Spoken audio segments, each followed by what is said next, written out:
Bom dia, adolescentes, ou boa tarde, boa noite, a depender do horário que você estará assistindo esse vídeo. É com alegria que eu cumprimento a todos com a paz do Senhor e hoje estou aqui para nós falarmos sobre Carta aos Filipenses. Mas antes de nós começarmos, vamos orar a Deus em agradecimento para que o Senhor Jesus nos conduza nesses momentos em que passaremos a estudar a palavra do nosso Deus. Pai querido, é com alegria que estamos aqui nesta manhã, te agradecendo por tudo que tens feito em nosso favor. Agora pedimos, ó Pai, abra-nos a mente, dai-nos entendimento, conduza-nos, Senhor Jesus, para que possamos glorificar o Teu nome através deste ensino. É o que nós te pedimos e já te agradecemos em nome de Jesus. Amém. Bom, gente, então hoje nós estamos estudando as cartas, né, do apóstolo Paulo e hoje nós vamos falar sobre Carta aos Filipenses. Onde está o texto-chave? Filipenses capítulo 4 e o versículo 4. Diz-nos assim a palavra do Senhor: alegrem-se sempre no Senhor. Outra vez digo, alegrem-se. Quais são os temas que nós trataremos aqui nesta lição? Primeiro, a dedicação fundamentada no Evangelho, trabalho por amor a Deus e a alegria na vida do cristão. Isso é basicamente os temas que são tratados nessa carta, nessa epístola, né? Então, nós temos aqui alguns pontos já que eu quero ressaltar para vocês. Primeiro, a carta aos Filipenses possui uma estrutura própria. Por quê? Porque foi uma carta destinada, foi uma carta enviada para pessoas específicas, com situações específicas. Então, sempre quando Paulo escreve, né, as suas cartas, ele o faz porque há uma necessidade, há uma justificativa, que nesse caso não é diferente. Então, o apóstolo Paulo, ele trabalha a questão da gratidão com os Filipos, daquela igreja recém-inaugurada. Ele também agradece por uma oferta que ele recebe. Ele trabalha a questão da unidade, do amor. Então, isso são pontos que serão tratados nessa lição. Mas, antes de nós verificarmos esse conteúdo, o teor da carta, nós precisamos entender algumas coisas anteriores a isso. Então, por exemplo, a carta, a sua autoria, quem escreveu? Embora lá no capítulo 1 e o versículo 1 diga Paulo e Timóteo, servos de Cristo Jesus. Quem escreveu? Paulo ou Timóteo? Paulo e Timóteo. Na verdade, Paulo escreve a sua carta, essa carta aos Filipenses, porque ela é escrita na primeira pessoa do singular. Prova disso é que no capítulo 1, versículo 3 diz: dou graças a Deus, primeira pessoa do singular. Versículo 6, estou plenamente certo.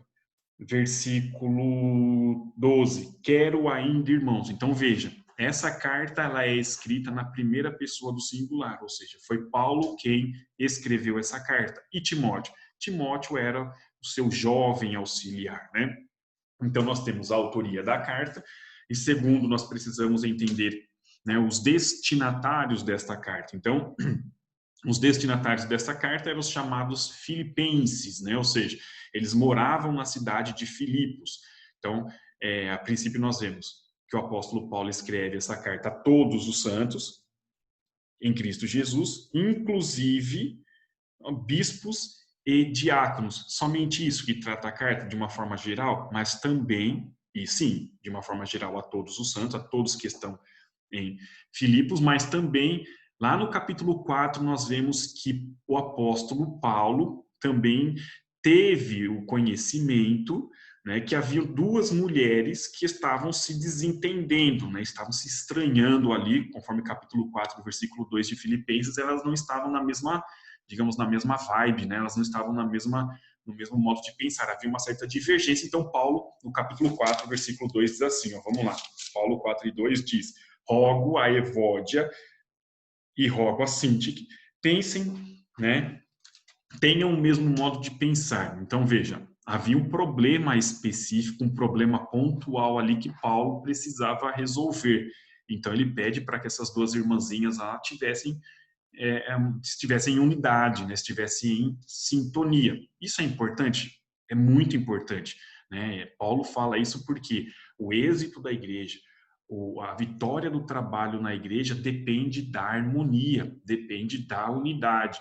Então, você adolescente que canta no conjunto, você tem que estar na mesma vibe dos demais, tem que viver em unidade. Se você vê que o seu irmão está triste, não vai tentar atacá-lo, né? Não vai, você vai tentar entender a tristeza dele, orar por ele.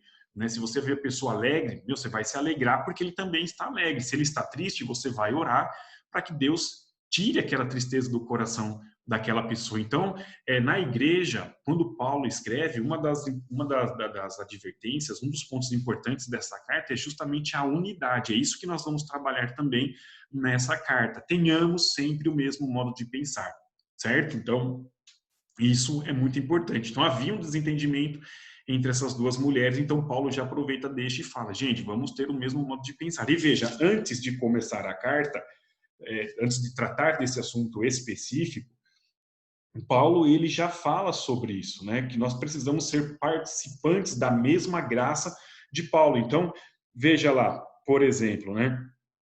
Capítulo 1 de Filipenses, e o versículo 8, ele diz, pois minha testemunha é Deus, da saudade que tenho de todos vós na terna misericórdia de Cristo. E também faço esta oração, que o vosso amor aumente mais e mais em pleno conhecimento, em toda percepção. Ou seja, Paulo pedia para que, embora eles tivessem amor, mas que esse amor fosse dilatado, fosse aumentado, porque é importante, né, o amor entre os irmãos, a unidade. Então é importante perceber que havia então esse desentendimento e Paulo ele chama a unidade, né, a essa percepção de compartilhar tanto a alegria como a tristeza. Lá no versículo 2 ainda, capítulo 2, versículo 2, diz o seguinte: completai a minha alegria de modo que penseis a mesma coisa, tenhais o mesmo amor, que penseis tendo o mesmo sentimento, ou seja, a unidade. Então, Paulo, antes mesmo de falar da questão dessas duas mulheres, ele já falava sobre essa unidade no pensamento, sobre essa unidade no mesmo amor, sentimento, pensamento, tudo da mesma forma. Então, caso não houvesse a unidade entre os irmãos, a igreja de Filipos certamente estaria com os dias contados. Reino dividido não subsiste. Então, galerinha, sempre pensar, união, né? Não é o açúcar que faz, não é a união que faz o açúcar, né? A união faz a força. Então, para que a igreja permaneça fortalecida, para que a igreja lute, para que a igreja resista, é necessário a unidade. Então, Paulo já deixa muito bem clara essa situação. Então, a gente fala Filipenses, Filipos, tá? Mas onde que estava Filipenses? Né? Então, Filipenses, a cidade de Filipos herdou o nome de Filipe, que era filho de Alexandre o Grande, né? Essa figura marcante da história da humanidade. Então, a cidade de Filipos estava localizada na região da Macedônia. Veja, lá em Atos dos Apóstolos, Lucas, quando escreve Atos, lá no capítulo 16 de Atos, versículo 12, ele fala isso. Então, ele diz assim, dali fomos a Filipos, cidade da Macedônia, primeira do distrito e colônia romana. Então, a gente sabe onde Filipe, então, está, Filipenses, né, a cidade de Filipe está localizada. Então, o sítio arqueológico ainda das ruínas de Filipos é possível ver, né, vistas na Grécia. Ainda é possível ver alguns resquícios, né, dessa cidade. Bom, um importante detalhe que deve ser observado aqui, a primeira igreja que o apóstolo Paulo fundou na Europa foi, então, a cidade de Filipos. Engraçado que a Bíblia relata que Paulo, num sábado, ele estava pregando o evangelho e encontrou Lídia à beira do rio. Ela era uma comerciante que vendia púrpura. Esse relato está lá no livro de Atos, capítulo 16, e o versículo 14. Então, Paulo estava pregando, viu uma mulher chamada Lídia, né, da cidade de Tiatira. Importante dizer que ela era da cidade de Tiatira, não que eles estavam na cidade de Tiatira. Então, ela estava vendendo púrpura, ela é uma mulher temente a Deus, escutava, né, a pregação do apóstolo Paulo. Ela, então, recebe essa palavra e é batizada. E aí ela fala, se julgam que sou fiel ao Senhor, venham ficar na minha casa. E Paulo se sentiu constrangido. E ali, então, começa o trabalho na casa dessa dessa mulher, na casa de Lídia, que ouviu e recebeu a palavra. Então, dessa forma, foi na casa de Lídia que nasce a igreja de Filipos. Reitero, né? Lídia era de Tiatira, e não que Paulo e ela estivessem lá em Tiatira. Agora, a cultura, né, dos que estavam em Filipos, a forma como essa carta foi escrita, a forma de comunicação, isso nós já aprendemos lá no começo desse trimestre. E são dados, são fatos importantes que nós precisamos entender para entendermos a cultura, o contexto histórico em que se passa esse registro, né? Em que momento que Paulo escreve e quais eram os eventos que circundavam o período na história. Então, além disso, essa carta foi escrita no período de 60 a 62 depois de Cristo. E o que isso quer dizer? Que quando Paulo escreve essa carta, ele estava preso, né? Então, Paulo preso, e aí você pode perguntar, mas como que Paulo sabia dessas duas mulheres que estavam se desentendendo? Como que Paulo recebeu, né, essa doação, essa oferta? Então, veja, Paulo, então, o que a gente precisa entender é que ele encontrava-se preso, tanto é que ele mesmo relata essa situação, capítulo 1 e o versículo 13, ele diz o seguinte: de maneira que minhas cadeias em Cristo se tornaram conhecidas de toda a guarda pretoriana e de todos os demais. Então, Paulo estava preso. O que acontece é que Epafrodito, né, ele sai lá de Filipos e vai encontrar-se com Paulo. Capítulo 2 e o versículo 25 diz-nos o seguinte: 2:25 de Filipenses. Julguei, todavia, necessário mandar até vós Epafrodito, por um lado, meu irmão, cooperador e companheiro de lutas, e por outro lado, vosso mensageiro e vosso auxiliar nas minhas necessidades. Então, além de Epafrodito levar as informações do estado em que se encontrava a igreja, ele também entregou uma oferta que os cristãos de Filipos haviam mandado. Capítulo 4, versículo 18 de Filipenses diz-nos assim: recebi tudo e tenho abundância. Estou suprido, desde que Epafrodito me passou as mãos o que me veio de vossa parte como aroma suave, ou seja, aquilo que eles haviam entregado entregues a Epafrodito. Epafrodito então leva a oferta e leva também o que estava acontecendo. Então, quando Paulo toma nota de tudo aquilo que Epafrodito tinha falado, então fala, peraí, deixa eu mandar um recado para essa galera aí, vou escrever, vou exortar, então espera aí, aguenta aí, quando você voltar você leva as minhas exortações. Foi isso que aconteceu. Paulo estava preso, recebeu Epafrodito, Epafrodito então falou tudo o que estava acontecendo, e aí Paulo então escreve, e inclusive agradece os irmãos pela oferta enviada. Por isso que aqui é importante, volto a dizer sobre a unidade, o mesmo modo de pensar, o mesmo sentimento, porque veja, a igreja de Filipe estava lá, né? Eles sabiam que Paulo estava preso, o que eles falaram? Gente, vamos ajudar o Paulo, né? Ele está lá, está preso, deve estar precisando de coisas, e aí vamos então aproveitar que Epafrodito vai, então Epafrodito já aproveita, supre as necessidades que o apóstolo Paulo estava submetido, né? Então, depois de ouvir do seu companheiro, então ele escreve para Filipos. Então, o que é que Paulo escreve? O que que Paulo apresenta? Primeiro, quando a gente observa o primeiro capítulo do apóstolo Paulo, escrevendo aos Filipenses, divinamente inspirado pelo Espírito Santo, ele começa se intitulando como servo, né? Então, Paulo e Timóteo, servo de Cristo Jesus. Isso faz diferença, toda a diferença. Por quê? Efésios, capítulo 1, versículo 1. Como é que Paulo se apresenta? Paulo, apóstolo de Cristo Jesus, né? Então, se você for lá em Gálatas, Paulo defendendo o apostolado também, aí ele vai falar o seguinte: Paulo, apóstolo, não da parte dos homens, nem por intermédio de homem algum, mas por Jesus Cristo e por Deus Pai. Então, Paulo, ele já estava antecipando para o leitor a natureza da sua carta. Então, quando Paulo escreve aqui aos Filipenses, Paulo, servo de Cristo Jesus, a natureza é o serviço em prol do reino. Porque, veja, gente, Paulo estava preso, Paulo estava preso, encontrava-se aprisionado. Então você podia pensar, Paulo não pode fazer nada, né? Paulo vai ficar lá, não vai poder nos ajudar porque está preso. Mas veja, mesmo preso, Paulo estava trabalhando. Mesmo aprisionado, Paulo estava vivendo em plena liberdade no espírito. Paulo não estava angustiado, Paulo não estava depressivo, Paulo não estava curtindo as amarguras, né? Não, ele estava vivendo realmente na plena liberdade do Espírito Santo. Ou seja, ele estava com a sua mente ligada no trono, ele estava procurando entender e uma forma de resolver os problemas que estavam instaurados na cidade de Filipos, como, por exemplo, aquelas duas mulheres.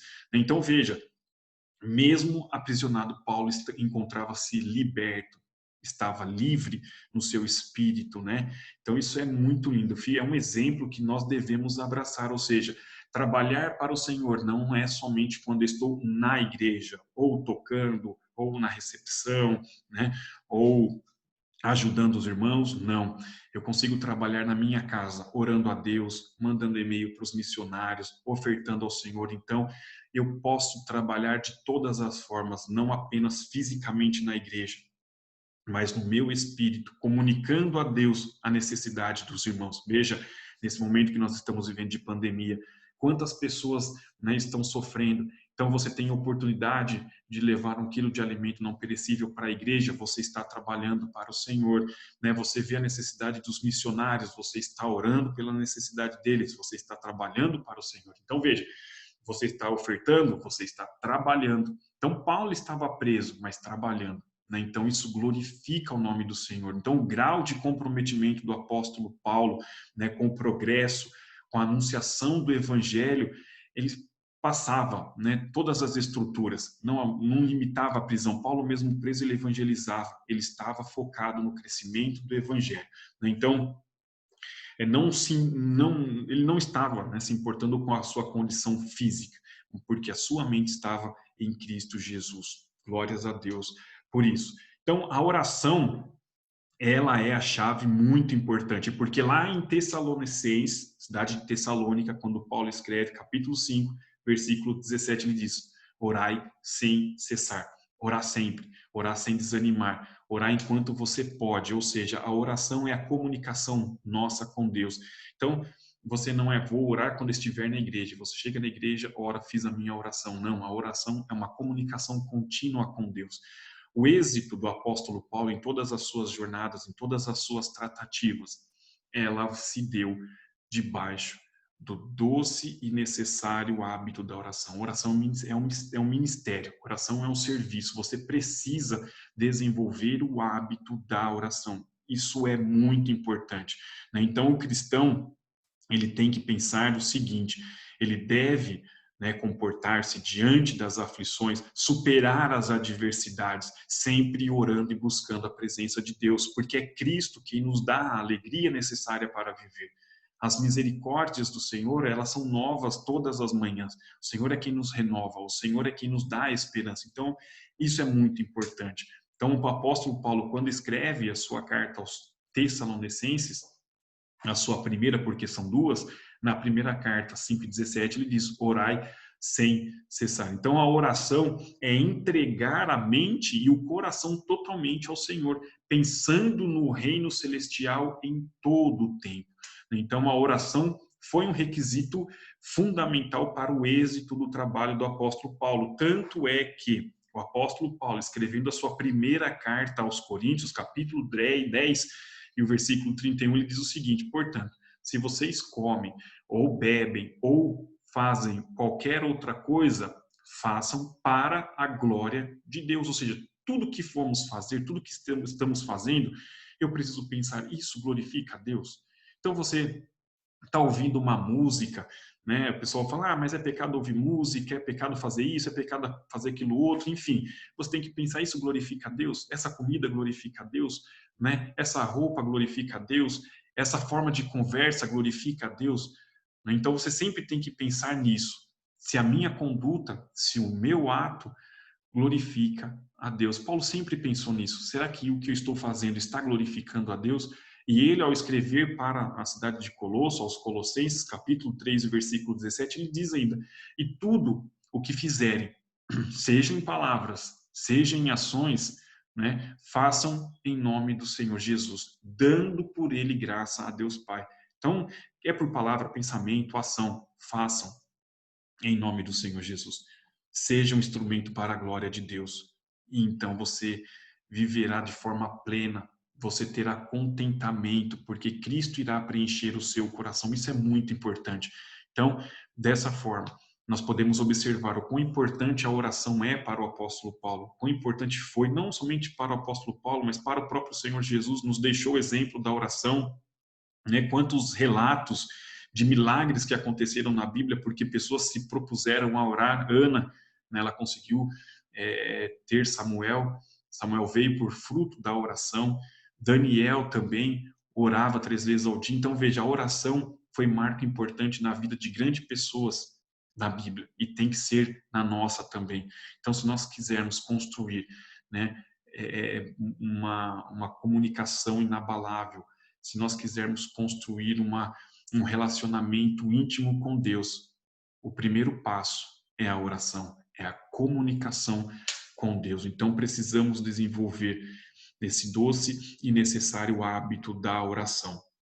E por fim, ele declara, né, aos Filipenses capítulo 1, versículo 4, dizendo o seguinte: fazendo sempre com alegria súplicas por todos vós em todas as minhas orações. Então, fazendo sempre com alegria. Toda a oração de Paulo era com alegria. Mesmo preso, Paulo orava com alegria. Mesmo sendo açoitado, Paulo orava com alegria. Mesmo fugindo, Paulo orava com alegria. Tanto é, galerinha, que lá, escrevendo aos Romanos, capítulo 8, versículo 35 e 38, ele fala sobre isso.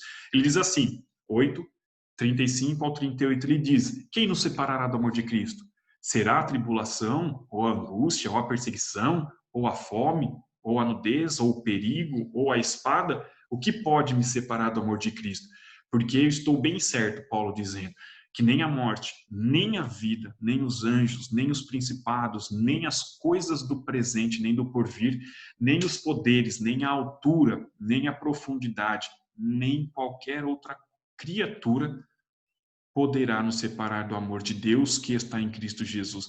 Então Paulo orava, Paulo tinha uma comunhão tão grande com o Senhor que ele dizia: nada me separará do amor de Cristo. Pode vir a fome, pode vir a nudez, pode vir a angústia, pode vir a espada, mas eu estou enraizado, eu estou firme, eu estou confiante no meu relacionamento com Deus. Gente, como que você pode dizer que é amigo de alguém? Porque você conhece essa pessoa, né? Você tem colega, você tem conhecido e você tem amigos, né? Então você só pode dizer que você é amigo de uma pessoa quando você conhece o gosto dela, o que ela gosta de comer, quando ela está alegre ou não. Isso é amizade, é um conhecimento íntimo que você tem com uma outra pessoa. Muitas pessoas não são amigos de Deus, por quê? Porque não desenvolvem o hábito da oração. Eu só posso dizer que sou amigo de Deus se eu tenho um relacionamento de profunda comunhão com Ele. E como eu posso desenvolver essa comunhão com Deus? Orando, lendo a Bíblia, cultivando bons pensamentos, lendo livros, né, que tratam sobre experiências de homens que sofreram por amor do Evangelho. Tem aquele livro do Orlando Boyer, Heróis da Fé, narra inúmeras experiências de homens que viveram debaixo da proteção de Deus, mesmo sofrendo, né? Então, veja, é muito importante nós desenvolvermos esse hábito da comunhão com Deus. E se você estiver em plena comunhão com Deus, quando tiver perseguições, quando vier sobre você adversidades, você pode dizer: isso não vai me separar do amor de Cristo. Isso não é, né, suficientemente para me separar do amor de Cristo. Porque enquanto estivermos nesta terra, nós estaremos debaixo da proteção de Deus, porque haverá um dia que Cristo vai nos tirar daqui. Então, gente, tudo isso aqui é passageiro. Paulo tinha isso em mente, né? Paulo estava sofrendo. Paulo, quando estava lá com Silas na prisão, estavam sendo açoitados, chicoteados, e falou: vamos louvar a Deus, vamos agradecer a Deus, vamos cantar a Deus, porque Paulo falou: isso é passageiro, e passou, né? Então Paulo viveu, hoje Paulo está na glória, né? Então mesmo nós estamos aqui, um dia vamos alcançar, né, a glória que nos está preparada. Então, gente, nada pode nos separar do amor de Cristo. porque a nudez é passageira, a angústia é passageira, a tribulação é passageira, mas a nossa vida com Deus é eterna. Tenham sempre isso em mente. Nada pode nos separar desse amor que é eterno. E Deus nos amou com um amor eterno. Antes de nós amarmos a Deus, Deus já nos amava. Tenha isso em mente. Então, esse é o propósito da oração. Paulo também cultivava a unidade e a humildade. Isso é muito importante. Existe esse dito popular, né, que a união é que faz a força. A igreja tem que vencer juntas. A igreja tem que vencer junto à adversidade. Juntos podemos, né, vencer. Porque se o irmão está triste, eu vou orar para que Deus tire a tristeza daquele irmão. Se ele está alegre, vou me alegrar na alegria daquele irmão. Então, sempre viver de modo digno do evangelho, se compadecendo, né? Ou seja, a questão da empatia, né? Se colocar no lugar da outra pessoa. Então, lutar junto pelo evangelho. Isso ele fala lá no capítulo 1, versículo 27, ele diz o seguinte: vivei, acima de tudo, por modo digno do evangelho. Então, sempre viver desse modo digno do evangelho, esperando que os filipenses tivessem firmes em um só propósito, uma só alma, lutando juntos pelo evangelho. E aí eu leio de novo, no versículo 2, né? Diz assim, versículo 1, capítulo 2, versículo 1. Se há, pois, alguma exortação em Cristo, alguma consolação de amor, alguma comunhão do Espírito, se há entranhados afetos e misericórdias, completai a minha alegria, de modo que penseis a mesma coisa, tenhais o mesmo amor, sejais unidos de alma, tendo o mesmo sentimento. Nada façais por partidarismo ou vanglória, mas por humildade, considerando cada um os outros superiores a si mesmo. Não tenha cada um em vista o que é propriamente seu, senão também cada um o que é dos outros. Veja, é sempre nesse mesmo pensamento, né? Não fazer por obrigação, não fazer por se aparecer, porque se eu não fizer ninguém vai ver, não vão achar que eu estou fazendo, faça, mas faça para a glória de Deus, faça por Deus, faça para Deus, porque é Ele quem merece toda a honra, é Ele quem merece toda a glória. Então, se você estiver fazendo algo, faça para Deus. Faça porque Deus te amou, faça porque Deus te deu a oportunidade de fazer. Isso é um privilégio para nós, fazermos porque estamos fazendo para o Rei dos Reis e Senhor dos Senhores. A Ele seja a glória. Então, a unidade, ela é necessária para que todos enfrentem os problemas juntos. Nesse período de pandemia, é muito importante nós compadecermos daqueles que estão em estado de necessidade, né?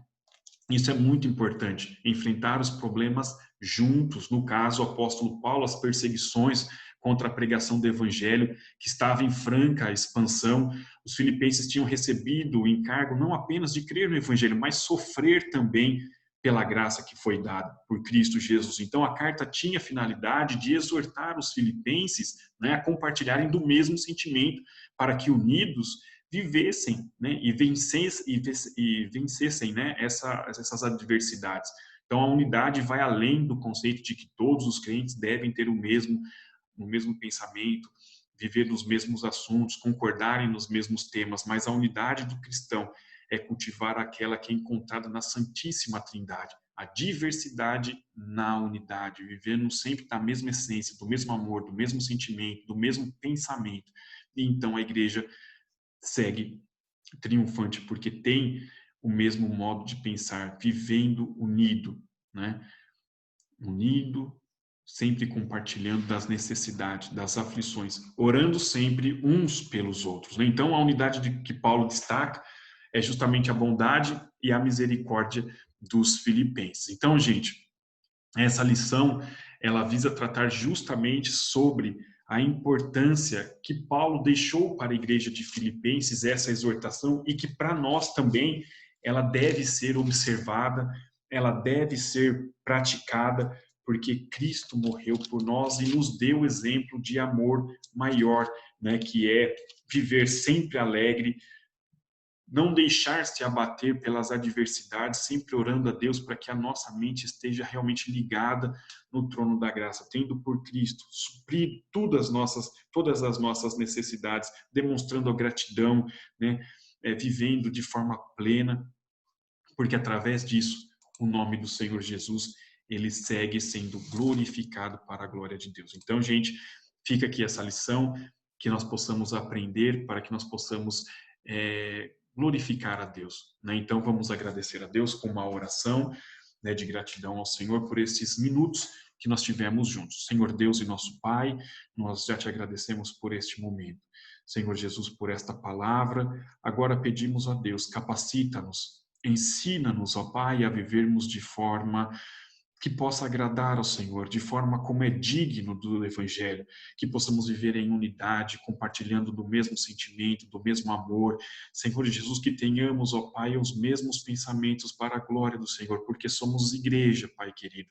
E assim pedimos, ajuda-nos, ó Deus, a entender as necessidades daqueles que estão precisando, daqueles que não têm, Senhor Jesus, e que possamos ser canal de bênção para ajudar essas pessoas. É o que nós te pedimos e te agradecemos em nome de Cristo Jesus.